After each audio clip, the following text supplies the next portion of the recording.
আসসালামু আলাইকুম সুপ্রিয় দর্শক, এইমাত্র পাওয়া ঝড় বৃষ্টি ও নিম্নচাপের ভয়ঙ্কর দানবীয় আপডেটে আপনাদের সকলকে জানাই আন্তরিক শুভেচ্ছা ও অভিনন্দন। বন্ধুরা, আজকে শনিবার 1 মার্চ আজ সকাল থেকেই কিন্তু বাংলাদেশ ও কলকাতার বিভিন্ন জায়গাতে কিন্তু ঝড় বৃষ্টি ও নিম্নচাপের পূর্বাভাস রয়েছে। এছাড়াও বঙ্গোপসাগর উত্তাল হয়ে উঠবে আগামী 24 থেকে 48 ঘন্টার মধ্যে এবং বঙ্গোপসাগরের উপরে নতুন করে একটি ঘূর্ণাবর্ত তৈরি হওয়ার চান্স রয়েছে এবং ঘূর্ণাবর্ত তৈরি হবে বলেই আশা করা যাচ্ছে। এই ঘূর্ণাবর্ত যদি তৈরি হয়ে যায় তাহলে ছোটোখাটো একটি নিম্নচাপে রূপান্তরিত হতে বেশিক্ষণ সময় লাগবে না বলেই আবহাওয়াবিদরা জানিয়েছে। এবং বঙ্গোপসাগরের ওপরে যদি সেই ঘূর্ণাবর্ত তৈরি হয়ে যায় তাহলে সেই ঘূর্ণাবর্তের কারণে বাংলাদেশের বেশ কিছু জায়গাতে কিন্তু ঝড় বৃষ্টির তাণ্ডব চালাতে পারে। এছাড়াও আজ শনিবার 1 মার্চ অর্থাৎ সকাল থেকেই কিন্তু সকাল 8টা থেকেই বাংলাদেশ ও কলকাতার বেশ কিছু জায়গাতে দেখতে পাচ্ছি ঝড় বৃষ্টি হচ্ছে এবং সেখানে কোন কোন অঞ্চলে ঝড় বৃষ্টি হচ্ছে এবং কোন কোন অঞ্চলে ঝড় বৃষ্টি আগামীকাল অথবা দুপুরের পর থেকেও হবে সেটাই কিন্তু আজকের এই ভিডিওতে আপনারা জানতে চলেছেন। তাই দয়া করে সম্পূর্ণ ভিডিওটি দেখবেন এবং আপনি কোন জেলা থেকে আমাদের এই ভিডিওটি দেখছেন সেটা অবশ্যই কমেন্টে গিয়ে জানাতে ভুলবেন না। তাহলে চলুন আজকের এই ভিডিওটি শুরু করা যাক।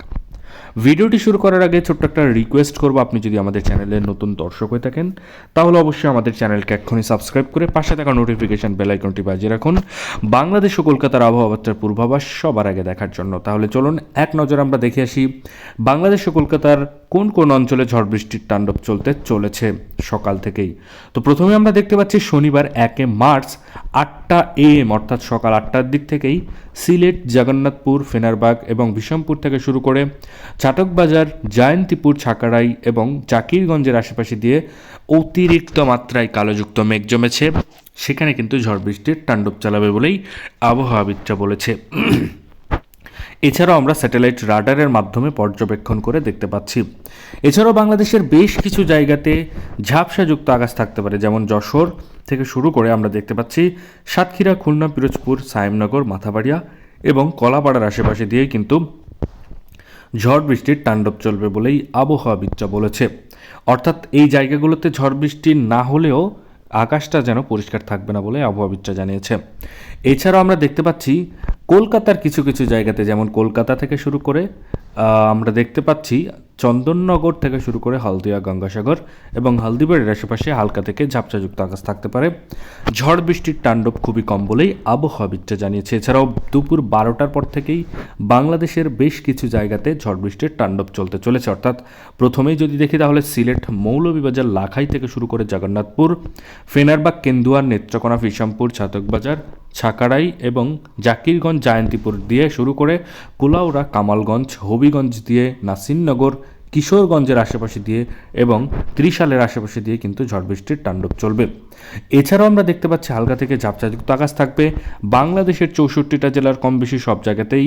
দুপুর থেকে বিকাল পর্যন্ত আমরা দেখতে পাচ্ছি কোনো না কোনো টাইমেই কিন্তু আকাশটা পরিষ্কার হবে না, অর্থাৎ কোনো কোনো টাইমে দেখবেন আকাশে মেঘলাযুক্ত আকাশ দেখা যাবে। এছাড়াও কলকাতার আমরা প্রথমেই দেখতে পাচ্ছি চন্দননগর, কলকাতার কিছু কিছু জায়গাতে হালকা থেকে ঝাপসাযুক্ত আকাশ থাকতে পারে। ঝড় বৃষ্টির তাণ্ডব খুবই কম বলেই আবহাওয়াবিদরা জানিয়েছে। এছাড়া আমরা যদি 3টা-4টার দিকে যাই তাহলে বিকেলের টাইমে কিন্তু বৃষ্টি হতে পারে।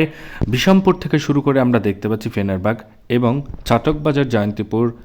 এছাড়াও আমরা দেখতে পাচ্ছি সিলেট থেকে শুরু করে ছাকাড়াই, বালাগঞ্জের আশেপাশে এই জায়গাগুলোতে কিন্তু বৃষ্টিপাতের সম্ভাবনা রয়েছে। এছাড়াও বাঘমারা থেকে শুরু করে ধালু, নালিতাবাড়ি, ফুলপুর, জামালপুর, সরিষাবাড়ি, বাহাদুরবাদের আশেপাশে দিয়েও কিন্তু ঝড় বৃষ্টি হতে পারে বলেই আবহাওয়াবিদরা জানিয়েছে। এই ছিল বাংলাদেশ ও কলকাতার আবহাওয়ার পূর্বাভাস। এ ধরনের আবহাওয়ার পূর্বাভাস যদি আপনি সবার আগে দেখতে চান তাহলে অবশ্যই আমাদের চ্যানেলকে সাবস্ক্রাইব করে সাথেই থাকবেন। ধন্যবাদ সবাইকে ভিডিওটি সম্পূর্ণ দেখার জন্য।